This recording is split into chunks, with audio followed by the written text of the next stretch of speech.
Your son did not arrive at his destination. You're responsible for his safety. Why can't you tell me? Where's my boy? This is for all the parents whose children have been evacuated, and for my boy, George.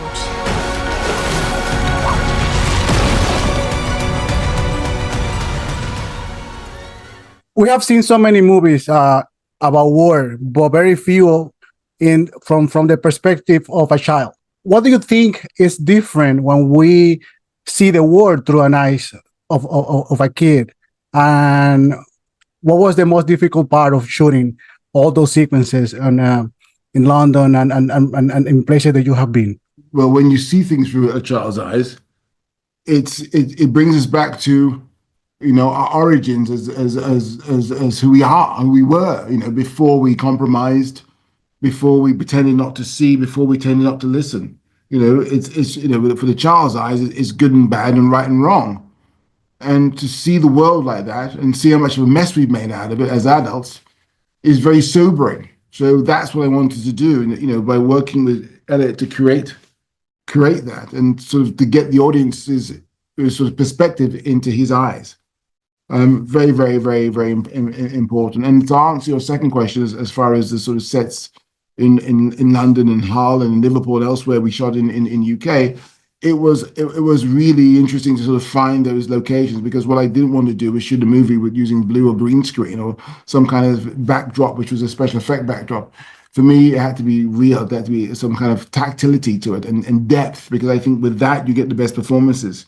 And working with Adam Somner, the designer, was a pleasure. It's easy to say that it wasn't easy at first, but thanks to my acting coach, I was able to embody the character. Simon, yeah. Yeah, it took a while, but he taught me some tricks, and then eventually, for a while, I was George, and Elliot was at the back of my mind. I was George now. It was definitely a new experience. It was thrilling, and yeah, I was asked to do a lot, but I think in the end, thanks to Steve and everyone on set, I was able to push through and eventually play George. What Elliot did was nothing more than miraculous, because, you know, there's a stillness in this young gentleman.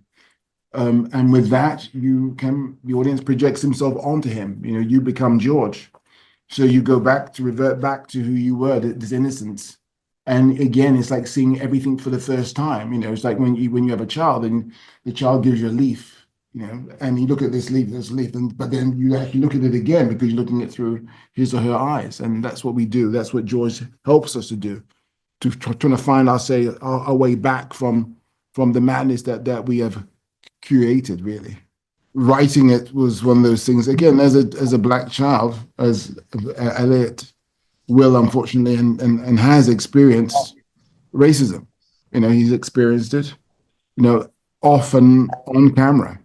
And what happens often with a black child is that your perception of the world accelerates, because you know, you've been questioned, you've been pointed out, you've been sort of you know, you've been, how can I say, you've been called out. And in that process, you sort of start to see the world differently, but in a good way, because you have been sort of, you know, you have been sort of put in a position where you have to. And it's, you know, it's not a bad thing. It's one of those things which has to happen, because the environment that we live in, and you can only be wiser. You can only be sort of, you know, sharper because of that. And then writing it is one of those things. It's like reverting back to my own childhood. So it was easy to write, but at the same time, you know, it is what it is. It's one of those things.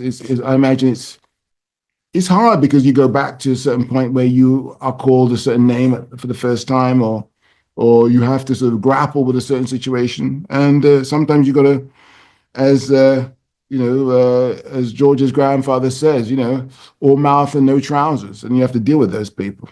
That's who they are. That's what they are.